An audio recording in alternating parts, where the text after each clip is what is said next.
Bismillahirrahmanirrahim. So we are going to discuss chapter form and function in plants. ठीक है, सबसे पहले तो आपने लफ्ज़ फार्म का मतलब क्या होता है, इसका मतलब क्या होता है शक्ल. ठीक है, और जब भी आप बात करते हैं ना फार्म, तो मैं बायो में दो ही बातें करूँगा. नंबर वन, आप क्या पढ़ते हैं जी, उसकी स्ट्रक्चर पढ़ते हैं पहले, और जब स्ट्रक्चर पढ़ लेते हैं ना फिर उसको क्या पढ़ते हैं, फंक्शन. ठीक है, सबसे पहले तो आप देखते हैं कि किसी भी ऑर्गेनिज्म का स्ट्रक्चर क्या है, क्योंकि प्लांट्स जो हैं ये क्या हैं, जानदार हैं. और प्लांट्स जब जानदार हैं इसका मतलब ये क्या है, लिविंग्स हैं. ठीक है, और ज़िंदा रहने के लिए ना कुछ काम करने पड़ते हैं.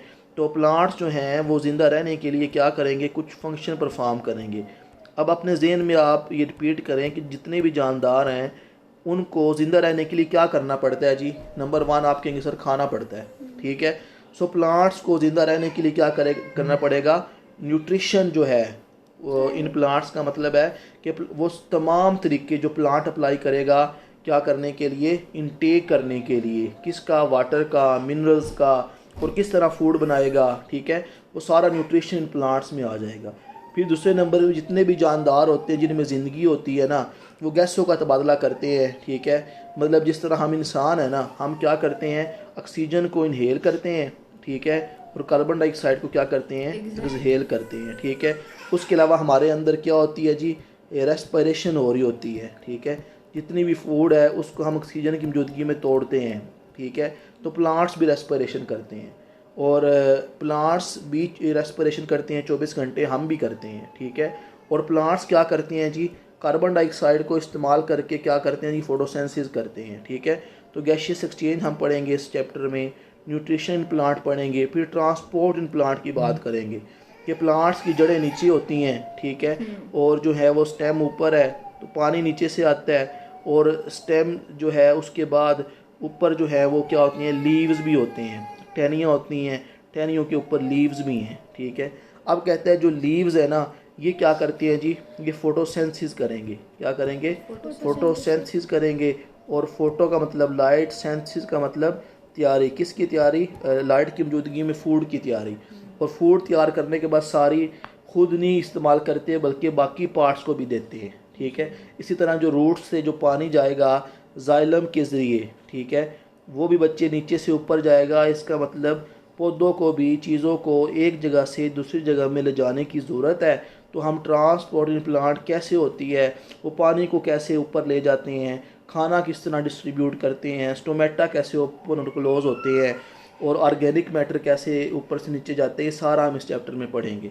फिर कहता है जी होम्योस्टेसिस हमारे पास जितने भी जानदार हैं उनकी बका के लिए बड़ी ज़रूरी है. होम्योस्टेसिस क्या होता है कि इंटरनल एनवायरनमेंट को मेंटेन रखना despite changes in the external environment. अब पौधा जो है, कभी बारिशें ज़्यादा हैं, पानी अवेलेबिलिटी ज़्यादा है, कभी पानी अवेलेबिलिटी कम होती है, तो इन्होंने अपने वेस्ट भी रिमूव करने हैं. वो कैसे करते हैं ये हम पढ़ेंगे. अब स्पोर्ट इन प्लांट, अब ज़मीन पे भी जो भी जानदार है उसे ग्रेविटी का इशू है. ग्रेविटी की वजह से ये फोर्स जो है वो चीज़ों को अपनी तरफ खींचती है.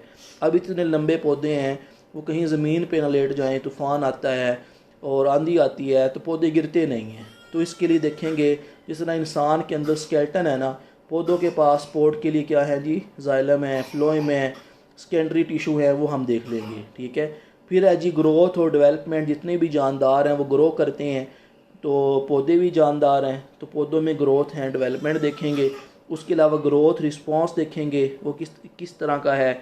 जिस तरह भी कुछ जिस तरह हमारे अंदर हार्मोन्स है ना, पौधों के अंदर भी प्लांट की जो ग्रोथ है उसको रेगुलेट करने के लिए ग्रोथ रेगुलेटर हैं, वो असल में हार्मोन है. फिर कुछ पौधे जो हैं वो मूवमेंट शो करते हैं ग्रेविटी की तरफ, उसे जियोट्रोपिज्म कहते हैं. और कुछ जो ग्रोथ होती है वो लाइट की तरफ होती है, उसे फोटोट्रोपिज्म कहते हैं. इसी तरह फोटोपेरिडिज्म का कॉन्सेप्ट देखेंगे. ये ऐसा कॉन्सेप्ट है जिसमें जो लाइट है ना उसका अफेक्ट होता है पौधों की फ्लावरिंग पे, कि कुछ फूल गर्मियों में, कुछ सब्जियां जो फसलें कुछ गर्मियों की हैं कुछ सर्दियों की हैं, वो कैसे है, वो सारा कॉन्सेप्ट देखेंगे. कहते हैं वर्नलाइजेशन में हम अफेक्ट ऑफ टेम्परेचर देखेंगे कि जो टेम्परेचर का अफेक्ट है ना वो भी होता है जी. कुछ प्लांट्स लो टेम्परेचर पे फूल पैदा करते हैं और कुछ हाई टेम्परेचर पे. तो ये सारा जो मैंने जो समरी दी है ना, इसी को हम क्या करेंगे, इस चैप्टर में एक्सप्लेन करेंगे, और यही टॉपिक है आपके इस चैप्टर के अंदर. ठीक है, सो अपनी कमर कस लें और रेडी हो जाएं। अपने माइंड को जो आप कहानी सुनाएंगे ना, आपका माइंड उसी पे बिलीव करेगा। अगर आप अपने माइंड को कहते हैं ना कि मैं आई शैल डू, सो इसका जो अनकॉन्शियस पार्ट है उसमें ये पॉजिटिव एनर्जी जाएगी कि यार मैं कर सकता हूँ। अगर आप अपने माइंड को इस तरह अडॉप्ट करते हैं कि I am very weak, I can not do, so वही जो सब अनकॉन्शियस माइंड है उस पर यकीन करेगा और आप वीक होना शुरू हो जाएंगे। सो आप अपने आप को क्या करें, अपनी पॉजिटिव एनर्जी दें और पॉजिटिव इफेक्ट देखना आपकी ज़िंदगी पे होगा।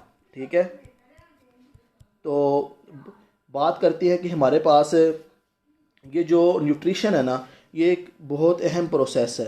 ठीक है, न्यूट्रिशन में वो तमाम एक्टिविटीज़ जो प्लांट्स करते हैं, क्या करने के लिए, एनर्जी लेने के लिए।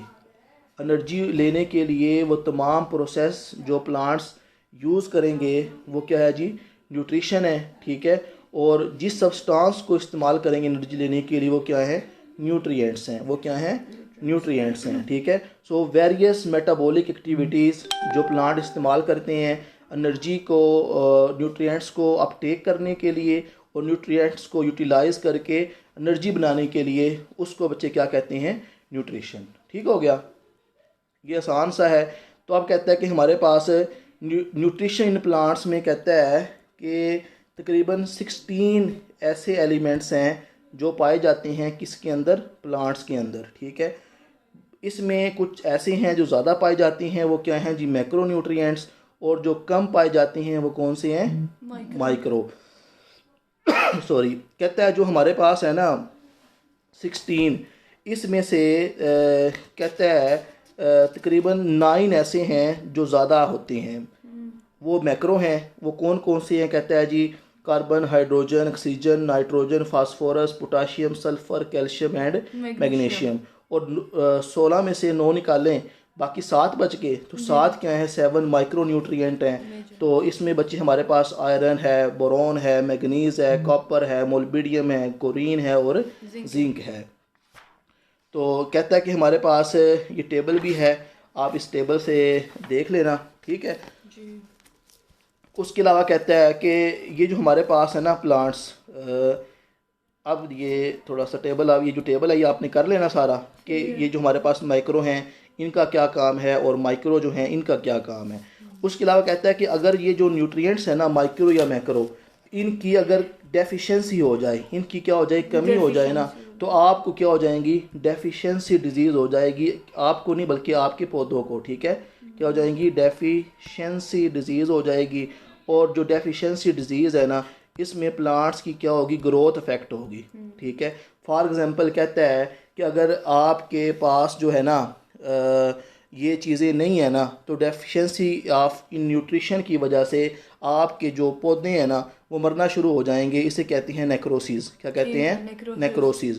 और अगर आपके पास ख़ास तौर पे कैल्शियम, मैग्नीशियम, कॉपर या मोलिब्डेनम नहीं ना है, तो पौधों के अंदर जो है ना वो क्लोरोफिल नहीं बनेगा। जब क्लोरोफिल नहीं बनेगा तो हमारे पास पौधे जो हैं उनके पत्ते ग्रीन नहीं होंगे बल्कि क्या हो जाएंगे, येलो हो जाएंगे। ठीक है, और इस बीमारी को क्या कहते हैं, क्लोरोसिस। क्या कहते हैं, क्लोरोसिस कहता है मैग्नीशियम और उसके अलावा जो कॉपर है ये ना होने की वजह से क्लोरोफिल नहीं बनेगा, इनकी डेफिशिएंसी हो जाएगी, तो पौधे जो हैं वो क्या करेंगे, सूख के मरेंगे, तो क्लोरोसिस हो जाएगी। उसके अलावा कहते हैं स्टंटेड ग्रोथ। अगर ये न्यूट्रिशन नहीं है, अगर ये फूड ना मिली पौधों को, तो उनकी ग्रोथ ठीक नहीं होगी, तो क्या हो जाएगी, उनकी ग्रोथ रुकेगी, तो उसे कहते हैं स्टंटेड ग्रोथ। उसके अलावा कहता है कि हमारे पास ये जो हमारे पास है ना, अगर आप चाहते हैं कि आपके पौधे जो हैं, ठीक है, उनमें डेफिशिएंसी डिजीज़ ना हो, तो क्या करें, कहता है क्रॉप रोटेशन करें। क्या करें, क्रॉप रोटेशन। इसमें कि एक ही जो फसल है ना वो बार बार ना उगाएं बल्कि उसको रिपीट करते रहें। जिस तरह हमारे किसान जो हैं एक ही फसल जो है बार बार उगाते हैं। कहते हैं कभी गंदम उगा लो, कभी जो है वो राइस की फसल ले आओ, कभी कपास उगाओ। तो क्रॉप रोटेशन से आपके प्लांट्स के अंदर जो डेफिशिएंसी की बीमारियां हैं ना वो नहीं होगी, ये वाली। ठीक है, और कहता है कि हमारे पास आजकल हम क्या करते हैं कि न्यूट्रिशन की कमी ना हो जाए, तो हम क्या करते हैं, एडिशन ऑफ फर्टिलाइज़र करते हैं। ऐसी ऐसी कंपनियां आ गई हैं कि हम क्या करते हैं, फर्टिलाइज़र ऐड करके जो प्लांट्स की कमियां हैं न्यूट्रिशन की वो दूर कर लेते हैं। उसके अलावा कहते हैं एक टेक्निक भी आ गई है, उसे कहते हैं हाइड्रोपोनिक कल्चर टेक्निक। क्या कहते हैं? Hydroponic culture technique. कहते हैं हाइड्रोपोनिक कल्चर टेक्निक में ना हम क्या करते हैं, लैब के अंदर हम पौधों के उगाते हैं और वो तमाम चीज़ें जो पौधे के उगने के लिए ज़रूरी होती हैं, माइक्रोन्यूट्रिएंट मैक्रोन्यूट्रिएंट, वो दे देते हैं और हमें पता चलता है कि एक प्लांट की प्रॉपर ग्रोथ के लिए कौन कौन सी चीज़ चाहिए और जिस चीज़ की कमी होना फ़र्ज़ करो हम वो उस लैब के अंदर वो एलिमेंट कम कर देंगे तो उसका फैक्ट भी हम पढ़ते हैं। अगर वो एक्सपेरिमेंट कामयाब हो जाए छोटे लेवल का, उसी लेवल को हम बड़े ज़मीन पे अप्लाई करते हैं तो इस तरह हमने क्या करते हैं, क्रॉप प्रोडक्शन बढ़ा सकते हैं। अब जो डेवलप कंट्री हैं वो 1 एकड़ से इतनी गंदम बना लेते हैं जितनी हम 10 एकड़ से हासिल करते हैं। अब यूएसए के अंदर इतनी गंदम होती है ना कि वो उन तमाम, यूएसए जो है दुनिया की तीसरे नंबर पे जो आबादी है ना सबसे ज़्यादा, वो यूएसए के अंदर है, अमेरिका के अंदर। लेकिन फिर भी वहाँ पे इतनी गंदम ज़्यादा होती है कि वो एक्सपोर्ट करते हैं और फिर भी इजाफी गंदम उनकी बच जाती है। क्यों? क्योंकि वो सारी ये टेक्निक क्या करते हैं, अप्लाई करते हैं। ठीक है, तो लास्ट ये पढ़ लेते हैं थोड़ा सा, बाकी आपने डिस्कस कर लेना है। कहता है जी कुछ प्लांट ऐसे हैं वो ऐसी जगह पे रहते हैं जहाँ पे नाइट्रोजन की कमी होती है, जहाँ पे इन एलिमेंट्स की क्या होती है, ख़ास तौर पे नाइट्रोजन हो गया। तो अपनी नाइट्रोजन की डेफिशिएंसी को पूरा करने के लिए ये क्या करते हैं जी, ये बच्चे कीड़े खाते हैं, मतलब ये गोश्त खाते हैं। तो ऐसे हैं कार्निवोरस प्लांट। ठीक है, मतलब कहते हैं जो कार्निवोरस प्लांट, इनको हम इंसेक्टिवोरस प्लांट कहते हैं। ज़्यादातर ये कीड़े खाते हैं, इनके पत्ते ग्रीन होते हैं, हालांकि कहते हैं ये फोटोसिंथेसिस भी करते हैं और उसके अलावा इनकी रूट्स पानी भी जज़ब करती हैं। लेकिन कहता है कि ऐसी जगह पे रह रहे होते हैं जहाँ पे किसकी कमी होती है, नाइट्रोजन की या और कुछ एलिमेंट्स की। तो अपनी कमी पूरी करने के लिए ख़ास तौर पे नाइट्रोजन की ये क्या करते हैं जी, जो भी वहाँ पे आ जाता है कीड़ा, ठीक है, उसको ये क्या करते हैं, खा लेते हैं। ठीक है, अब कहता है कि ख़ास तौर पे जो प्लांट कार्निवोरस प्लांट है ना, उसमें हमारे पास वीनस फ्लाई ट्रैप, उसके अलावा सन ड्यू और पिचर प्लांट, ये हैं। अब पिचर प्लांट इस तरह से होता है, ठीक है, इसके अंदर स्टिकी सब्सटेंस होता है। एक मरतबा कीड़ा आ गया तो हाँ वो चिपक जाता है और फिर ये एंजाइम खारिज करते हैं, उसको खा जाते हैं। और वीनस फ्लाई ट्रैप जो है ये इस तरह बंद आपकी जो ये इस तरह नज़र आता है आपकी हथेली की तरह, जैसे ही वो बैठ जाता है कीड़ा ये बंद हो जाते हैं और वहाँ पे ये डाइजेशन कर देते हैं। सर इसका फ़ायदा क्या है इन प्लांट्स का? फ़ायदा ये है ना कि कीड़े को खा के अपनी नाइट्रोजीनियस कमी पूरी कर लेंगे, अपने एलिमेंट्स पूरे कर लेंगे और इनकी जो ग्रोथ है वो मैक्सिमम होगी।